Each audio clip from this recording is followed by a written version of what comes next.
Hey, I'm going to show you how to kick off an automated follow-up campaign for people who click specific links in your message. It's quick. It won't take any time. So I'm going to go create a message, and this is going to be like a broadcast I'll send to my users. This is how we'll figure out who clicked what and automatically send a link.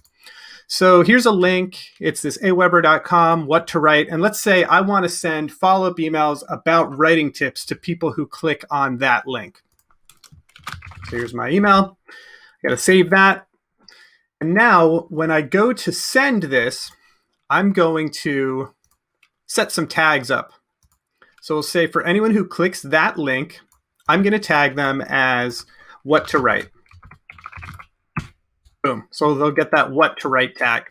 And then I can apply this and send.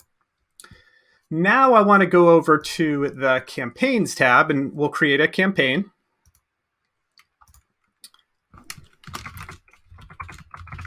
I'm going to call this what to write follow-up.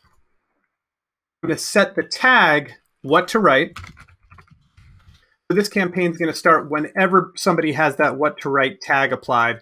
And then I can pull in follow-up messages, wait times to give them more information on a product that they seemed like they were interested in or a content area that they wanted to grow in. One last little thing I want to show you here is let's say you're using this to continue to try and upsell someone on a product, but you don't want to keep sending them emails once they've purchased. So I can add an automation to my campaign as a whole. So they come in when they get this tag, what to write. If I want to say, I want my folks to be removed from the campaign after they actually purchase, as long as I apply a tag when they purchase, I can take them out of a campaign. So let's say I've set it up so when somebody buys from me, they get the tag customer. I can say, when someone gets the tag customer, I'm going to remove them from the campaign so they won't get these follow-up messages.